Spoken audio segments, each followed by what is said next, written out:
제네시스가 마그마 레이싱팀을 창단하며 레이싱 하이퍼카를 공개했습니다. 도합 200억 원의 가격으로 람보르기니, 포르쉐 등과 경쟁할 예정이며 제네시스의 디자인을 입은 압도적 강렬함과 680마력의 내연기관 엔진을 뽐내는데요. 레이싱 스케줄과 미친 차량 예산까지 알아보겠습니다.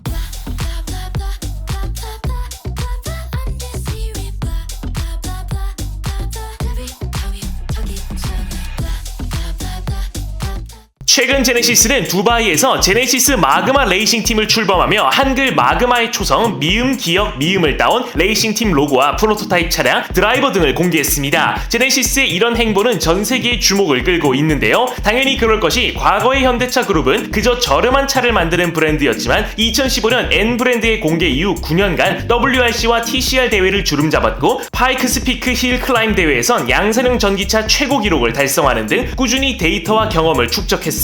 그 결과물이 바로 7천만원대 가격으로 600마력대 퍼포먼스를 선보이는 아이오닉 5N 그리고 제네시스의 내구 레이스 진출입니다. 가장 유명한 르망 24시가 포함된 이 내구 레이스는 말 그대로 차량의 내구성을 걸고 극한으로 달리는 대회인데요. 정해진 시간 동안 누가 트랙을 가장 많이 도는지를 겨루기에 최소 4시간부터 24시간까지 운영시간도 다양한 데다 르망 서킷의 경우 뮬산 스트레이트 구간에선 평균 속도 340km/h를 넘나들기에 이 속도를 경기 내내 버텨야 하는 어마어마한 내구성이 필요합니다. 그렇기에 F1과 더불어 가장 인기 있고 권위 있는 모터스포츠 종목인데 양산형 개발에 미칠 영향은 F1보다도 크죠. 브랜드의 기술력을 건 피 튀기는 결투장인 만큼 2015년 공개했던 현대 N2025 비전 그란투리스모 컨셉트 그리고 제네시스의 출전이 현실화됐다는 것 자체로도 팬들은 대흥분 상태네요. 제네시스가 진출한 하이퍼카 클래스의 경우 정확히는 LMDH 부문으로 르망 데이토나 하이브리드의 약자입니다. 르망 24시가 포함된 세계 내구 선수권 대회와 웨더텍 스포츠카 챔피언십에 모두 출전 가능한 주격이며 함께 뛸 경쟁 브랜드로는 포르쉐, 람보르기니, BMW, 아큐라, 캐딜락 그리고 알핀이 있는데요. 셰시를 비롯해 하이브리드 시스템과 변속기 등의 공급사가 모두 정해져 있기에 제조사의 역할은 차량을 디자인하고 자체 제작한 내연기관 엔진을 탑재하는 겁니다. 각 제조사들은 이곳에서 자신들의 엔진을 마음껏 굴리고 한계까지 내몰며 데이터를 쌓을 수 있는 것이죠. 제네시스의 하이퍼카 GMR001의 드라이버로는 2010년부터 2016년까지 아우디 팀 소속으로 뛰며 르망 24시 우승을 3번 차지한 독일 출신 안드레 로테로와 브라질 출신 피포 데라니가 기용되었는데요. 어마무시한 가격을 자랑한다는 GMR001은 과연 어떤 디자인과 파워트레인을 얹은 걸까요? 첫 번째, 실내외 디자인입니다. 규정대로 전장 5.1m, 폭 2m의 덩치를 갖춘 GMR001은 타 브랜드들이 그렇듯 제네시스의 디자인 철학, 역동적인 우아함을 살린 유려한 디자인을 탑재했습니다. 조면부에선 선명한 제네시스 엠블럼과 카본이 떡칠된 스플리터를 확인할 수 있으며 거대한 휠을 담은 펜더엔 제네시스의 두 줄 램프가 밝게 빛납니다. 양산차의 일반적인 두 줄이 아닌 마치 동물이 눈을 개슴칠에 뜬 것처럼 날카롭게 그려져 있는데요. 울버린의 칼날 같기도 하고 애니메이션 에반게리온의 사후 눈알도 떠오릅니다.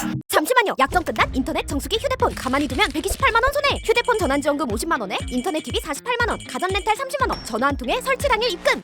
다른 곳보다 적다면 차액의 120% 보상합니다. 이사 대가들의 서비스 불만족 시 100% 환불 보장 이사. 업계 최초 365일 24시간 아정당. 차량의 측면도 정말 멋진데요. LMDH 차량다운 둥근 칵핏과 여기에 연결된 수직 윙이 마치 전투기를 보는 것 같습니다. 앞핸더엔 헤드램프에서 이어온 두 줄 램프가 역시 날카롭게 빛나고 뒷핸더로 오면서 차량의 볼륨감이 돋보이는데요. 전면부의 공기를 빼내는 덕트에선 아래로 흐르는 라인을 만들었는데 제네시스는 이를 파라볼릭 라인으로 칭해 양산 모델과의 연결성을 잊지 않았죠. 휠베이스는 3150mm에 달하며 29인치 전륜 타이어와 34인치 후륜 타이어로 구성됩니다. 후면부 역시 강렬한데요. 3개의 수직 카본링과 액티브 스포일러가 시선을 사로잡으며 역시 제네시스의 상징인 두 줄 테일램프가 붉게 빛납니다. 실내는 규정대로 수많은 버튼과 조작계가 달린 스티어링 휠, 버킷 시트가 투입될 것으로 보이며 경쟁 차량들을 통해서도 쉽게 예상할 수 있는데요. 베르리네타 컨셉트에서 선보인 느낌을 조금이라도 살려줬음 하는 생각이 듭니다. 두 번째, 제원입니다. 1030kg의 공차 중량이며 전륜은 모터가, 후륜은 내연기관의 힘으로 돌리는 하이브리드 구성입니다. 그렇기에 내연기관 엔진과 모터, 배터리, 그리고 회생 시스템까지 균형 있게 성능을 뽑아내야 하는데요. 파워트레인은 윌리엄스 엔지니어링의 고전압 배터리와 보쉬의 모터가 제공되며 엑스트랙에 P136 7단 시퀀셜 변속기가 투입됩니다. 여기서 중요한 것은 제네시스가 선택할 엔진인데 대부분의 브랜드가 V8 엔진을 도입한 만큼 웬만하면 제네시스도 V8 스페이스를 넣어야 할 것으로 보이죠. 다만 현대차 그룹의 마지막 8기통은 과거의 타우 엔진이었기에 이는 타 제조사와의 당분간 협업을 진행하지 않을까 하는 의문이 제기되고 있네요. 엔진과 함께 맞물릴 전륜 모터는 68마력으로 제한되기에 680마력의 출전 규정을 맞추려면 엔진이 612마력 이상은 내줘야 합니다. 과연 현대차 그룹이 612마력 이상의 엔진을 어떤 형식으로 보여줄지, 또 이 복잡한 고출력 하이브리드 시스템을 경기 내내 견뎌낼 수 있을지 정말 기대되죠. 공급되는 셰시 브랜드는 오레카, 리지에, 멀티매틱, 달라라까지 4곳인데 제네시스는 이 중 알핀의 셰시를 공급하고 있는 오레카를 선택했죠. 마지막 레이싱 일정 그리고 차량 가격입니다. 제네시스는 당장 2025년 레이싱팀 IDEC 스포츠와 협업해 2025 유러피안 르망 시리즈 LMP2 클래스에 시범 출전할 예정이며 2026년이 되면 FIA 주간 내구 레이스에 본격 진출합니다. 르망 24시 등에서 달리는 제네시스를 볼 수 있을 텐데 2027년엔 국제 모터스포츠 협회가 주관하는 웨더텍 스포츠카 챔피언십까지 출전을 확정했죠. 차량 가격의 경우 LMDH 차량 한 대의 평균 가격만 37억 원에 달하며 한 시즌당 운용비만 약 150억 원에 달해 도합 수백억 단위의 막대한 유지 예산이 투입되죠. 저렴한 차라고 놀림받던 현대차 그룹이 이런 결심을 한 것은 과거 포드 GT와도 스토리가 비슷해 자동차 팬들 사이에선 뜨거운 반응을 이끌어내고 있습니다. 출전 자체로도 의미가 있지만 여기서 쌓은 하이브리드 데이터를 양산형에 어떻게 대입시킬지도 기대되는데 제네시스의 내구 레이스 여정에 대해 어떻게 생각하는지 여러분의 생각을 댓글로 알려주세요.